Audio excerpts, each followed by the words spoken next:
ನಮಸ್ಕಾರ, ಎಲ್ಲರಿಗೂ ಕನ್ನಡತಿ ಅಡುಗೆ ಚಾನಲ್ಗೆ ಸ್ವಾಗತ. ಇವತ್ತು ನಾನು ಬೆಳ್ಳುಳ್ಳಿ ಉಪ್ಪಿನಕಾಯಿಯನ್ನು ಹಾಕಿ ತೋರಿಸ್ತಾ ಇದ್ದೀನಿ ರೀ. ಈಸಿನೂ ಟೇಸ್ಟಿನೂ. ಬೇಸಿಗೆಯಲ್ಲಿ ಉಪ್ಪಿನಕಾಯಿ ಇಲ್ಲಾಂದ್ರೆ ಊಟದ ಮಜಾನೇ ಇರಲ್ಲ. ನನ್ನ ರೀತಿಯಲ್ಲಿ ಒಮ್ಮೆ ಖಂಡಿತನೂ ಟ್ರೈ ಮಾಡಿ ನೋಡ್ರಿ. ಇಲ್ಲಿ ನಾನು 10 ಗಡ್ಡೆಯಷ್ಟು ಬೆಳ್ಳುಳ್ಳಿಯನ್ನು ತೊಗೊಂಡಿದ್ದೀನಿ ರೀ. ತೊಗೊಂಡ್ಬಿಟ್ಟು ನೀಟಾಗಿ ಸಿಪ್ಪೆಯನ್ನು ತಗೊಂಡಿದ್ದೀನಿ ರೀ. ಒಂದು ಸ್ವಲ್ಪನೂ ಸಿಪ್ಪೆ ಉಳಿಲಾರ್ದಂಗೆ ಸಿಪ್ಪೆಯನ್ನು ತಗೋರಿ. ಇಲ್ಲ ನಾನು ಇಡ್ಲಿ ಪ್ಲೇಟನ್ನು ತೊಗೊಂಡಿದ್ದೀನಿ ರೀ. ಈಗ ಇವನ್ನ ಸ್ಟೀಮ್ ಮಾಡ್ಕೊಳಕಿದ್ದೀನಿ. ಈ ಸಿಪ್ಪೆ ತೆಗೆದಿರುವ ಬೆಳ್ಳುಳ್ಳಿಗಳನ್ನ ಇದ್ರಾಗ ಹಾಕ್ತೀನಿ ರೀ. ನೀವು ಯಾವುದೇ ರೀತಿ ಸ್ಟೀಮ್ ಮಾಡ್ಕೋಬೋದು. ಟೋಕ್ಲಾ ಪ್ಲೇಟಲ್ಲಿ ಮಾಡ್ಕೋಬೋದು ಅಥವಾ ಚಾಣಿಯಲ್ಲಿ ಹಾಕಿನೂ ಮಾಡ್ಕೋರಿ. ನೋಡಿ, ಈಗ ಸ್ಟೀಮ್ ಮಾಡೋಕ್ಕೆ ನಾನು ಆಲ್ರೆಡಿ ನೀರನ್ನು ಕಾಯ್ಲಿಕ್ಕೆ ಇಟ್ಟಿದ್ದೀನಿ ರೀ. ನೋಡಿ, ಇದನ್ನು ಹೈ ಫ್ಲೇಮ್ನಲ್ಲಿಟ್ಟರೆ 5 ನಿಮಿಷ ಸ್ಟೀಮ್ ಮಾಡ್ತೀನಿ ರೀ. ಆವಾಗ ಬೆಳ್ಳುಳ್ಳಿ ಹೆಸರುಗಳು ತುಂಬಾ ಸಾಫ್ಟ್ ಆಗ್ತಾವೆ ರೀ. ನೋಡಿ, 5 ನಿಮಿಷ ಆಗಿದೆ. ನಾನು ಗ್ಯಾಸನ್ನು ಆಫ್ ಮಾಡ್ತಾಯಿದ್ದೀನಿ. ನೋಡಿ, ಬೆಳ್ಳುಳ್ಳಿ ತುಂಬಾ ಸಾಫ್ಟ್ ಆಗಿರ್ತದೆ ರೀ. ಇವು ಕಂಪ್ಲೀಟಾಗಿ ಆರಬೇಕು ರೀ. ನೋಡಿ, ತೆಗೆದ್ಬಿಟ್ಟು ಆರಾಗಿ ಬಿಡ್ತೀನಿ ರೀ. ನೋಡಿರಿ, ಇವು ಆರ್ಯಾವು ಈ ಪಾತ್ರೆಗೆ ಹಾಕೋತಾ ಇದ್ದೀನಿ ರೀ. ಸ್ಟೀಮ್ ಮಾಡಿದ್ಮೇಲೆ ಆ ಬೆಳ್ಳುಳ್ಳಿ ಹಸಿ ವಾಸನೆ ಏನಿರ್ತೈತಿಲ್ಲ, ಆ ವಾಸನೆನೂ ಎಲ್ಲನೂ ಹೋಗಿರ್ತದೆ ರೀ. ಇದು ಹಸಿ ಅಂಶ ಏನೂ ಉಳಿಲ್ಲ. ತುಂಬಾ ಸಾಫ್ಟಾಗಿನೂ ಟೇಸ್ಟಿನೂ ಆಗ್ತಾವೆ ರೀ ಇವು.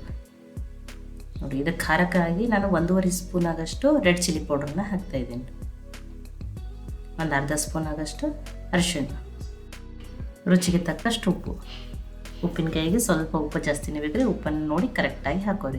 ಇಲ್ಲಿ ನಾನು ದೊಡ್ಡ ಸೈಜ್ ನಿಂಬೆಹಣ್ಣಿದ್ರೆ 1 ನಿಂಬೆಹಣ್ಣನ್ನು ಹಾಕಿರಿ. ಸಣ್ಣ ನಿಂಬೆಹಣ್ಣಿದ್ರೆ 2 ನಿಂಬೆಹಣ್ಣನ್ನು ಹಾಕಿರಿ ನೀವು. ನೋಡಿ, ನಾನು ದೊಡ್ಡ ಸೈಜದ್ದೇ 1 ನಿಂಬೆಹಣ್ಣಿನ ರಸವನ್ನು ಹಾಕ್ತಾಯಿದ್ದೀನಿ. ಇಲ್ಲಿ ಹುಳಿ ಖಾರವಾಗಿ ಟೇಸ್ಟು ತುಂಬಾ ಚೆನ್ನಾಗಿರ್ತದೆ. ಇಲ್ಲ ನಮಗೆ ಹುಳಿ ಇಷ್ಟನೇ ಅಂದ್ರೆ ನೀವು ಇನ್ನೊಂದು ನಿಂಬೆಹಣ್ಣನ್ನು ಹಾಕೋಬೋದು ರೀ. ಆದರೆ ಇಷ್ಟು ಉಪ್ಪಿನಕಾಯಿಗೆ 1 ದೊಡ್ಡ ನಿಂಬೆಹಣ್ಣಿನ ರಸ ಸಾಕಾಗ್ತದೆ ರೀ. ಈಗ ಅದನ್ನು ಆ ನಿಂಬೆ ರಸದ ಜೊತೆ ಖಾರ ಉಪ್ಪು ಎಲ್ಲ ಮಿಕ್ಸ್ ಆಗಿದೆ ರೀ. ನೋಡಿ, ಈಗ ಇದಕ್ಕೆ ಎಣ್ಣೆ ಒಗ್ಗರಣೆನ ಹಾಕ್ತೀನಿ ರೀ. ಇದನ್ನು ಅನ್ಕತಕ್ಕ ಸೈಡಿಗೆ ಇಡ್ತೀನಿ ರೀ. ನೋಡಿ, ಒಗ್ಗರಣೆಗೆ ನಾನು 1 ಸ್ಪೂನ್ ಆಗಷ್ಟು ಎಣ್ಣೆಯನ್ನು ಹಾಕ್ತಾಯಿದ್ದೀನಿ ರೀ. ಎಣ್ಣೆ ಕಾಯಿಲೆ ರೀ. ಎಣ್ಣೆ ಕಾಯ್ದ ಮೇಲೆ ಒಂದು ಅರ್ಧ ಸ್ಪೂನ್ ಆಗ ಸಾಸಿವೆ ಫ್ರೈ ಆಗಲಿ ರೀ. ನೋಡಿ, ಸಾಸಿವೆ ಫ್ರೈ ಆದಮೇಲೆ ನಾನು ಗ್ಯಾಸನ್ನು ಆಫ್ ಮಾಡ್ತಾಯಿದ್ದೀನಿ.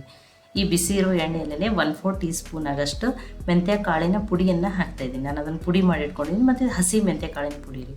ಅದು ಎಣ್ಣೆಯಲ್ಲಿ ಫ್ರೈ ಆಗೋದ್ರಿಂದ ಫ್ಲೇವರ್ ತುಂಬಾ ಚೆನ್ನಾಗಿ ಕೊಡುತ್ತೆ. ಸ್ಕಿಪ್ ಮಾಡಬೇಡ್ರಿ, ಹಾಕಿರಿ.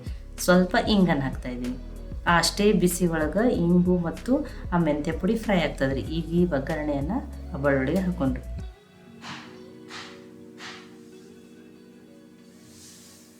ಈಗ ಇದನ್ನು ಮಿಕ್ಸ್ ಮಾಡೋಣ. ಆ ಮೆಂತ್ಯ ಪುಡಿ ಮತ್ತು ಇಂಗದಿಂದ ತುಂಬಾ ಟೇಸ್ಟು ಫ್ಲೇವರ್ ತುಂಬಾ ಚೆನ್ನಾಗಿ ಬರ್ತದೆ ರೀ. ನೋಡಿ, ಮಿಕ್ಸ್ ಮಾಡಿದ್ದೀನಿ. ಬೆಳ್ಳುಳ್ಳಿ ಉಪ್ಪಿನಕಾಯಿ ರೆಡಿ ಆಗ್ಯಾವ ರೀ. ನೋಡಿ, ಊಟದ ಜೊತೆ ಈ ರೀತಿ ಸೈಡ್ ಉಪ್ಪಿನಕಾಯಿ ಇದ್ರೆ ಊಟದ ಮಜಾನೇ ಬೇರೆ ರೀ. ಇವು ನೀವು ಎಷ್ಟು ದಿನ ಬೇಕಾದರೂ ಸ್ಟೋರ್ ಮಾಡಿ ಇಟ್ಕೊಂಡು ಯೂಸ್ ಮಾಡ್ಬೋದು. ಏರ್ಟೈಟ್ ಡಬ್ಬದಲ್ಲಿ ಹಾಕಿಡಿ. ನೋಡಿ, ಪ್ಲಾಸ್ಟಿಕ್ ಡಬ್ಬಕ್ಕಿಂತ ಕಾಜಿನ ಬಾಟಲ್ಸ್ ಅದು ಇರ್ತಾವಲ್ರಿ, ಅಥವಾ ಕಾಜಿನ ಭರಣಿ ಟೈಪ್ ಇರ್ತಾವಲ್ಲ ಅಂಥದ್ರಾಗ ಹಾಕಿರಿ. ಅಥವಾ ಸಿರಾಮಿಕ್ಸ್ ಪಾತ್ರೆ ಇದೆ, ಆ ಪಾತ್ರೆಯಲ್ಲೇನೂ ನೀವು ಹಾಕೋರಿ. ಈ ರೀತಿ ಉಪ್ಪಿನಕಾಯಿ ಹಾಕಿ ಎಷ್ಟು ದಿನ ಬೇಕಾದರೂ ಸ್ಟೋರ್ ಮಾಡಿ ನೀವು ಇದನ್ನು ಯೂಸ್ ಮಾಡ್ಬೋದು. ಈ ಬೆಳ್ಳುಳ್ಳಿ ಉಪ್ಪಿನಕಾಯಿ ರೆಸಿಪಿ ನಿಮ್ಗೆ ಇಷ್ಟ ಆಗಿತ್ತಂದ್ರೆ ಲೈಕ್ ಮಾಡಿ, ಶೇರ್ ಮಾಡಿ, ಕಮೆಂಟ್ ಮಾಡಿರಿ. ಖಂಡಿತನೂ ಒಮ್ಮೆ ಟ್ರೈ ಮಾಡಿ ನೋಡಿರಿ. ಮತ್ತೆ ಒಳ್ಳೆ ರೆಸಿಪಿ ಜೊತೆ ಸಿಗೋಣ. ಎಲ್ಲರಿಗೂ ಧನ್ಯವಾದಗಳು. ಕನ್ನಡತಿ ಅಡುಗೆ ಚಾನಲನ್ನು ಸಬ್ಸ್ಕ್ರೈಬ್ ಮಾಡಿ, ಬೆಲ್ ಐಕಾನ್ ಪ್ರೆಸ್ ಮಾಡೋದನ್ನು ಮರಿಬೇಡಿ.